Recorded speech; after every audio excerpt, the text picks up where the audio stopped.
उससे ऊपर का जो चक्र है जिसे कि हम शुद्धि चक्र कहते हैं, इसके बारे में भी मैंने आपसे बताया था कि ये श्री कृष्ण का चक्र है, इसमें राधा जी का वास है। जब श्री कृष्ण जी संसार में आए तब पहली मर्तबा मनुष्य की अवेयरनेस में, उसकी चेतना में डिप्लोमेसी का सेंस आया। उससे पहले उसको डिप्लोमेसी मालूम नहीं थी, वो सीधे स्ट्रेट फॉरवर्ड चलता था, नाक के सीधा में। उसके बाद कृष्ण ने कहा कि ये टेढ़े लोग हैं, इनमें डिप्लोमेसी भरनी चाहिए। और डिप्लोमेसी का मतलब ये होता है कि जो शुद्ध और पवित्र डिप्लोमेसी होती है वो मनुष्य के लिए कल्याणकारी होती है, अत्यंत उस हितकारिणी होती है। जैसे आप जानते हैं कि उनको रणछोड़ दास कहा जाता है। एक बार एक राक्षस को ऐसा वरदान मिला था कि उसको कोई नहीं मार सकता था, ब्रह्मा विष्णु महेश कोई भी उसको नहीं मार सकते थे। और उसने कृष्ण की सारी सेना को मारना शुरू कर दिया। और कृष्ण जी भी वहाँ उसके साथ समझ गए थे कि ये इसको तो कोई मार नहीं सकता क्योंकि इसको वरदान मिला है, तो लेकिन इसका मारना ज़रूरी है कि उन्होंने हाहाकार मचा दिया, त्राही त्राही कर दी। अब क्या करें, क्योंकि इनको तो वरदान मिला हुआ है। तो उन्होंने ये सोचा कि ठीक है, इनका इलाज किया जाए। तो एक ऋषि थे, बहुत तपस्वी ऋषि थे, और ये ऋषि लोगों को एक ज़रूर मिल जाती है आशीर्वाद स्वरूप एक शक्ति कि वो किसी को चाहे भस्म कर सकते हैं। तो ये ऋषि जी ने बड़ी तपस्विता की थी और ये सो गए थे और वर्षों से सो रहे थे। तो उनको ये वरदान था कि जिस आदमी को आप पहली मर्तबा आँख खोल के देखिएगा वो भस्म हो जाएगा, चाहे वो कोई भी। तो ये रणछोड़ दास जी भागते भागते और इस राक्षस को अपने साथ लेते हुए, राक्षस उनको फॉलो कर रहा था, उसकी गुफा में गए और जा करके उस पर ऊपर एक कपड़ा डाल दिया, अपनी जो शॉल थी उस पर बिछा दी। इसने सोचा, राक्षस ने सोचा कि ठीक है यही कृष्ण सो रहा है। तो उन्होंने खूब चिल्लाया, अच्छा आप पकड़ में आ गए, अब कहाँ जाओगे, तुमको तो अब कोई बचा नहीं सकता, मैं तो वरदान में हूँ। और चलो, और जैसे ही उन्होंने उनका कपड़ा खींचा वैसे ही उठते था, इन्होंने उनको बस पकड़। ये डिप्लोमेसी, लेकिन ये कल्याणकारी और हितकारिणी है। कृष्ण का संहार भी हितकारिणी है। लोग अहिंसा अहिंसा कहते रहते हैं, अहिंसा का कोई अर्थ ही नहीं समझता है। लोग कहते हैं कि जैन लोग खास करके कहते हैं कि कृष्ण बहुत खराब थे, वो तो परमात्मा हो ही नहीं सकते और वो किसी काम के नहीं क्योंकि उन्होंने हिंसा करी। अगर राक्षसों की हिंसा अगर परमात्मा नहीं करेगा तो क्या राक्षस कहने आओ मुझे खाओ, और भाई तू सबको खाता रहे, राक्षसों को ये कहना। इनकी तो रक्षा नहीं करनी चाहिए ना, या उनके लिए आप भेजिए बना करके सब लोगों के शरीर को काट के भेजिए कि हाँ खाओ भाई, तुम्हारा ये खाना है, हम भेज रहे हैं, क्योंकि हम तो साधु सन्यासी सहयोगी।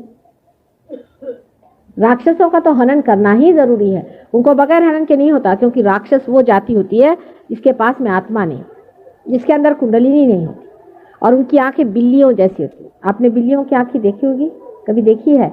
बिल्ली की आंख एकदम से झपक करके एकदम बंद हो जाती है और अंदर की तरफ मुड़ जाती है। ऐसे राक्षस आजकल बहुत है, कम से कम 16 राक्षसों ने जन्म लिया है और 6 राक्षसी ने जन्म लिया है। आप देखें उनकी आंखें, आप जाके देखें तो पता चलेगा, कभी कभी वो अपनी आंखें ऊपर ही नहीं करें। ऐसे राक्षस कलयुग में इतने सारे आ गए और आपके खोपड़ियों में भी घुस गए।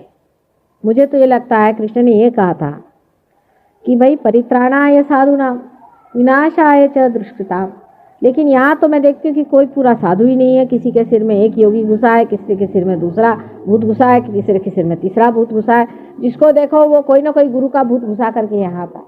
अब उनसे मैं कहूँ कि बेटे तेरे अंदर भी ये भूत घुसा है तो मुझे मारने को दौड़ता। और इसी कारण संसार में कन्फ्यूजन हो गया, और ये जो आज कलयुग बना हुआ है इसी कारण कन्फ्यूजिंग।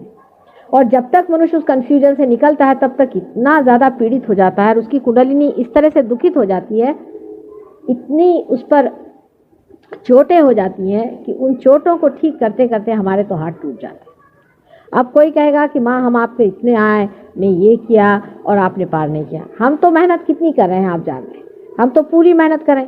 अगर आप पार नहीं हो रहे हैं तो दोष तो ये है, मैंने कहा कि भाई सेकंड हैंड कार हो तो भी ठीक हो जाए, फोर्थ हैंड हो तो भी हो जाए, लेकिन एकदम ही खटारा आप ले आए तो कुछ तो मेहनत करने पड़ेगी हमको, तो भी हम तैयार हैं। और तो भी आप चिपके हुए हैं, खटारा भी गाड़ी आ जाए और उसमें एक आप हाथी बिठा के लाइए तो हम उसे क्या कहें, कम से कम हाथी तो उतार दो। आपके गुरु ने आपको क्या दिया ये सोचना चाहिए। अगर आप सोचते हैं आपको कुछ मिल गया तो भाई मुझे माफ कर, और अगर नहीं मिला तो आपको फिर मेरी बात सुननी पड़ेगी। गुरु का नाम लिया और लोगों की तो एकदम मस्तक गर्म हो जाता है, अरे भाई सोचो, मैं कोई तुमसे रुपया पैसा नहीं मांग, मुझे तुमसे कुछ नहीं चाहिए, मैं सिर्फ चाहती हूँ कि तुम अपनी संपदा को पाओ।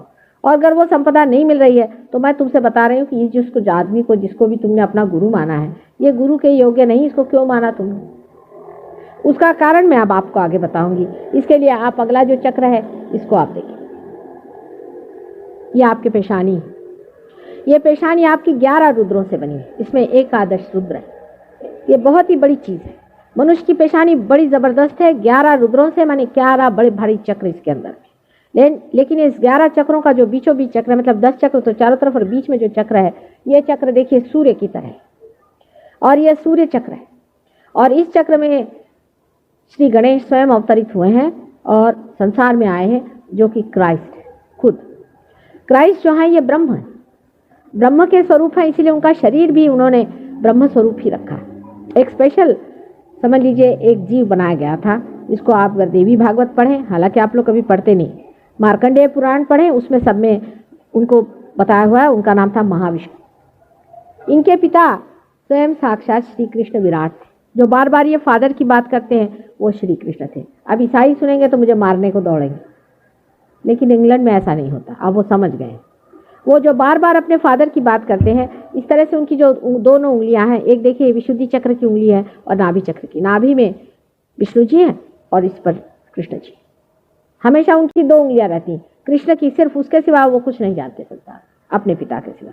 और अगर आप देवी भागवत पढ़े, उसमें महाविष्णु का वर्णन पढ़े, तो बिल्कुल तंतो तंत इनसे मिलता है कि श्री कृष्ण ने स्वयं ही उनको अपने से ऊंचे स्थान पर बिठाया और अपने बाद उनका जन्म किया है और उनसे कहा है कि जो जो मुझे लोग अर्घ देंगे, जो कुछ भी मैं पाऊंगा, उसका 16वां हिस्सा तुम्हें हमेशा मिलता रहेगा और तुम सारे समस्त संसार के आधार स्वरूप रहोगे और तुम साक्षात ब्रह्म में ही रहोगे। इसलिए तुम्हारा शरीर कभी नष्ट नहीं हो सकता, क्योंकि कृष्ण ने कहा था कि नैनम छिदन्ति शस्त्राणि नैनम दहति पावका।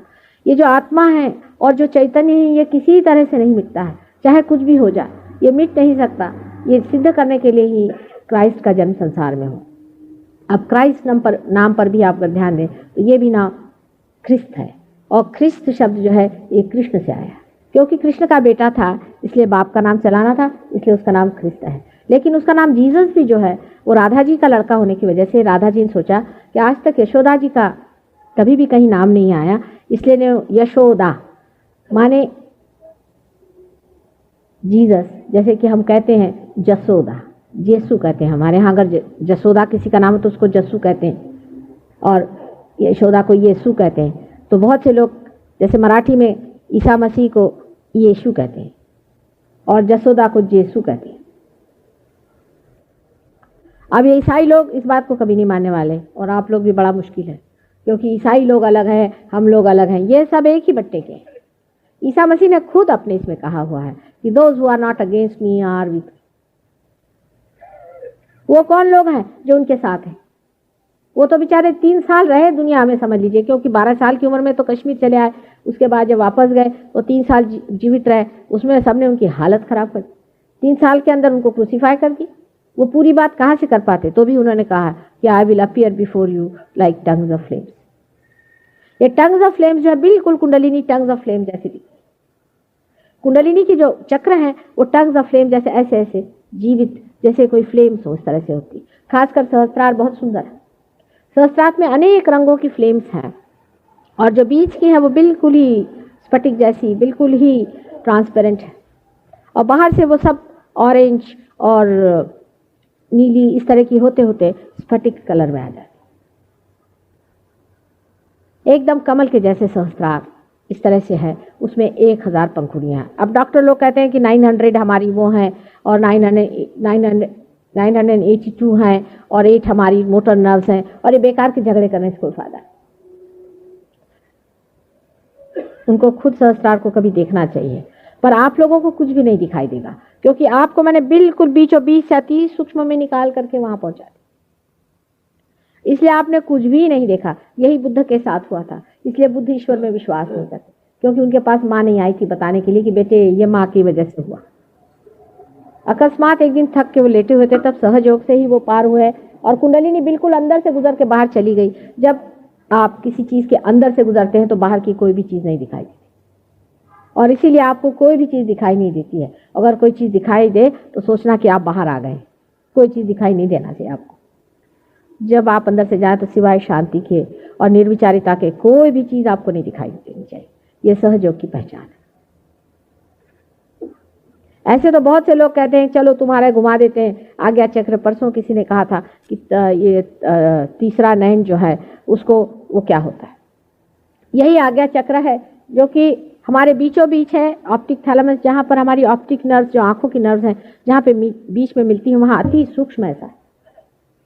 और उसकी यह खिड़की है जो बाहर है, जहाँ मेरा सिंदूर लगा हुआ है, ये उसकी खिड़की है। अब जब आप इसको उल्टा घुमा देते हैं तब शॉर्ट सर्किट हो जाता है। वो भी मैं आपको बाद में बताने वाली हूँ कि वो किस तरह से शॉर्ट सर्किट होता है और आप चीज़ क्या देखते हैं। इस चक्र पे सबसे बड़ा आयुध जो कि नीचे में गणेश जी का स्वस्तिक था, वही ऊपर में क्रॉस हो गया। लेकिन क्राइस्ट का क्रूसिफिक्शन जो है ये उसका मैसेज नहीं है। उसका मैसेज उसका रिजरेक्शन है। क्योंकि जिस तरह से कृष्ण ने कहा था कि ये शरीर मर सकता है लेकिन ब्रह्म तत्व नहीं मर सकता, तो जो ब्रह्म तत्व का शरीर था वो सशरीर उठ करके संसार से चला गया। ये प्रूफ है उनके फादर की वचनों का कि ये तत्व नष्ट नहीं हो सकता। अब आपको आश्चर्य होगा कि यहाँ का मंत्र जो है वो अल्लाह अकबर है, विशुद्धि चक्र का। कान में उंगली डाल करके आप अल्लाह अकबर कहें तो आपकी सर्दी जुकाम अभी जो आप खांस रहे ठीक हो जाएगा, अगर आप पा रहे हैं तो। अल्लाह अकबर का मतलब है अल्लाह जो है वो विराट है, अकबर माने विराट है। और ये श्री कृष्ण का वर्णन है। मोहम्मद साहब ने खुद ही श्री कृष्ण का वर्णन इतने जोर से किया हुआ है। जहाँ जहाँ उन्होंने अल्लाह कहा वहाँ वहाँ वो श्री कृष्ण की बात करे। जहाँ जहाँ क्राइस्ट ने फादर की बात कही वो श्री कृष्ण के बारे में कह रहे। लेकिन निराकार की बात इसलिए की कि निराकार की बात किए बगैर लोग जो है बिल्कुल जड़ता में फंस गए। जिस देश में, यानी अपना ही देश समझ लीजिए, यहाँ पर कि पहले साकार की बात की गई, फूलों की बात की गई, तो लोग कहने लगे कि फूलों पे बैठ जाओ, शहद की किसी ने चर्चा ही नहीं करी।